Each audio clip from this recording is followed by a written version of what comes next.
Welcome back to ESPR Boxing's YouTube channel. Delighted as always to be joined by Elliot Grigg. We are here to discuss what is next for Anthony Joshua after his emphatic victory against Francis Ngannou last night in Saudi Arabia on the Knockout Chaos card. Elliot, good to be joined by you. We've touched on the fight. Very kind of swift, dominant victory for Anthony Joshua, albeit not against a boxer. But it looks like we're going to see Joshua in kind of a real super fight in the next few months. The talk at the moment now is the winner is Joshua fighting the winner of Tyson Fury versus Alexander Usyk, which of course takes place on May the 18th. Do you believe that, regardless of who wins that Fury or Usyk, do you think we're gonna see Joshua fight the winner? I think we can, but I don't think we'll see him fight the winner next. To be honest with you, I feel like what will happen is if those two guys, if it's a close fight, for example, which I expect it to be, there's obviously a rematch clause in that fight. So you'd expect them to maybe say they fight in May, maybe they get their rematch on by the end of the year. I don't think then obviously they'd fight again. Maybe I mean looking at earliest, probably March, April next year. I don't think you're going to see AJ wait from now until then, and have another year out of the ring, waiting for the winner of that fight. I think he's looked better when he stayed active and had momentum. So I don't believe that fight will be next. Frankly, I think there'll be another fight, whether it's a kind of well, you'd imagine it'd be a boxer rather than an MMA fight in Ngannou, obviously, or someone like Helene. You'd imagine it'd be a bigger test than that. But I don't see it being the winner of that fight next. I could, I'm sure you'll throw some names at me, but it could even be someone like he could even fight Dillian White, mate. Someone like that that's not going to provide enough of a challenge to really hurt him, but it's going to keep him just ticking over, frankly, which I think is what he actually needs before he goes into that big super fight if it does come. I do think you've actually made a decent shout there. If you consider Joshua and White were supposed to fight in August, and White has now potentially been cleared. We're not going to go into that in this video because it's late and I'm tired, and so are you. But um, I don't think that's an outrageous shout. I think that's still a big fight. It's maybe a less riskier fight than Hrgovic as well, so I wouldn't rule that out. On the Hrgovic fight, how confident would you be of Joshua winning that? Hrgovic still undefeated, has that win over Zhang, which was controversial. But is that a fight that worries you at all, or are you supremely confident that Joshua would win that fight, Elliot?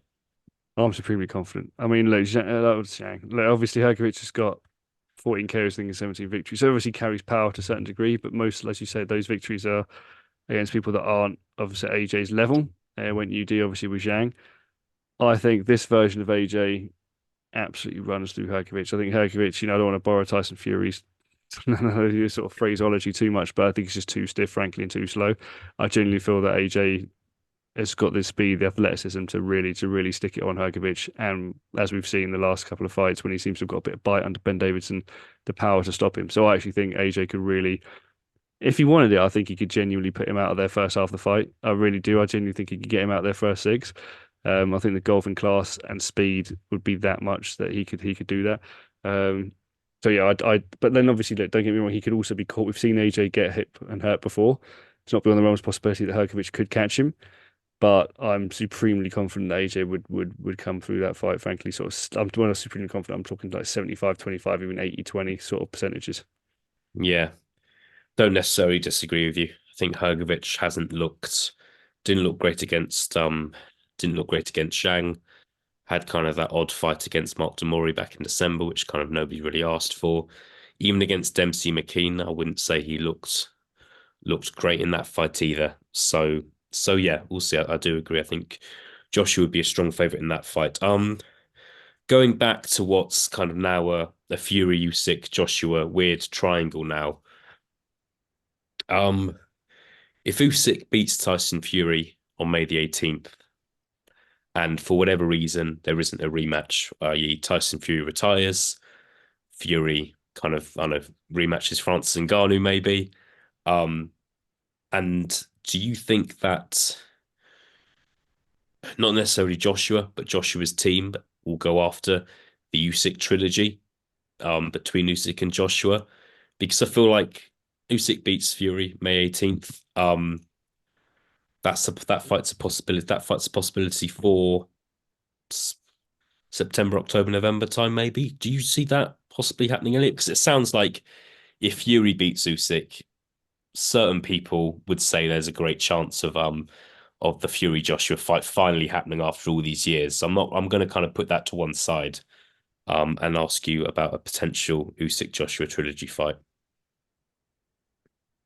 You know, we've heard Ben Davis talk about it. He seems bloody keen to get in there himself, doesn't he? And have a go. I think there's a lot of intrigue in that fight, simply because you look at how AJ approached the first two, and he was almost trying to be this sort of boxer against a boxer.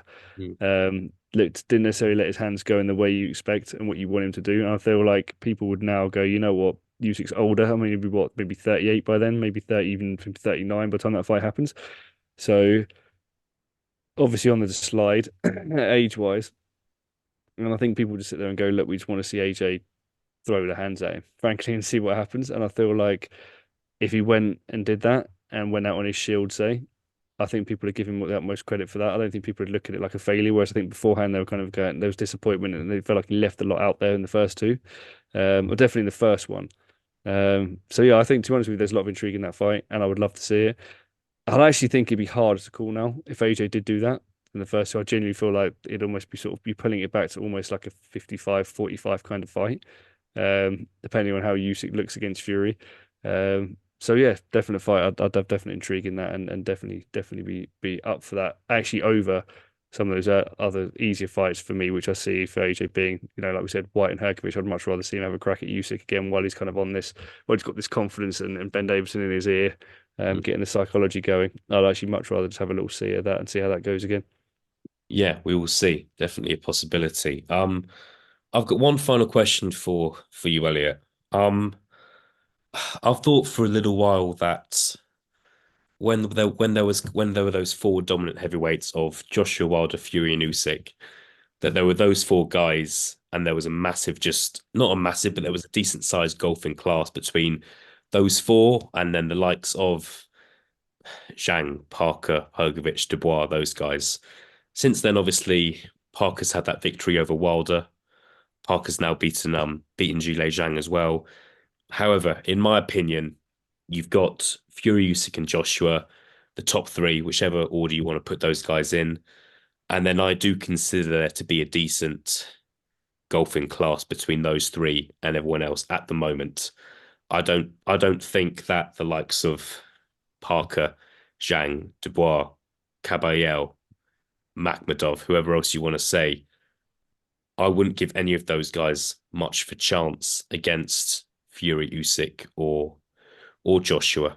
Um, would you agree with that? I'm not saying they wouldn't have any chance.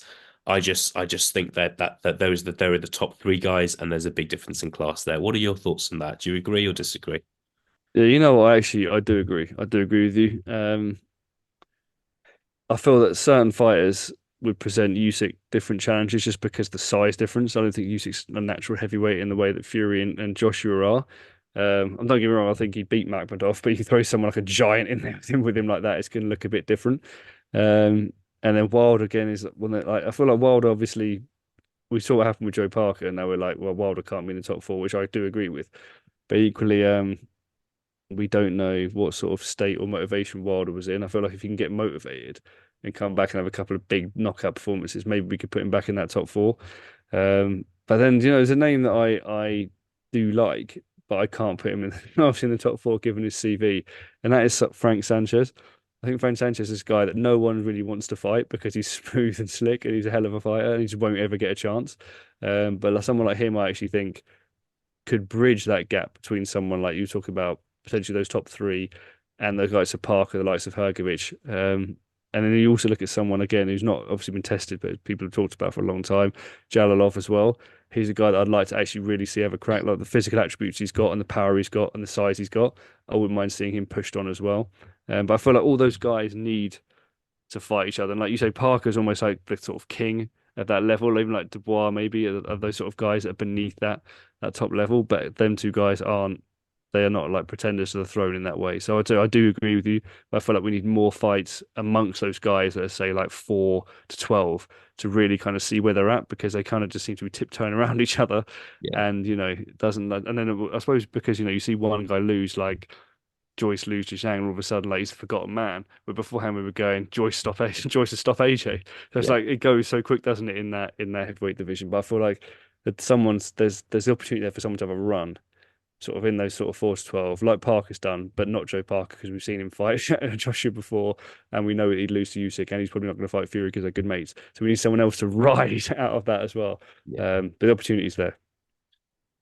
For sure, for sure. And I just think we want to see. Look, one thing I would say about Joshua is he has been active the last year or so. He's not.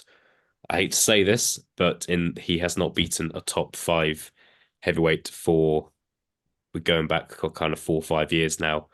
Whereas Fury hasn't beaten a top five heavyweight since he fought Wilder a while back, and Usyk hasn't been active either. Usyk had one fight last year against Daniel Dubois, and fought Anthony Joshua in the rematch over a year and a half ago.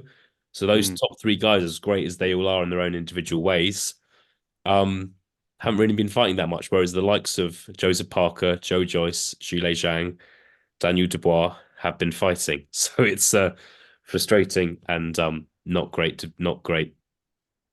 great to talk about, but here we are.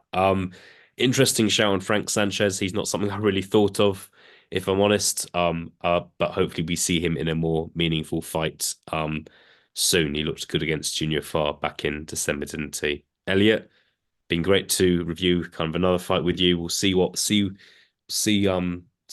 in the next big Saudi card on June the 1st. I'm sure there'll be plenty of fights to talk about then.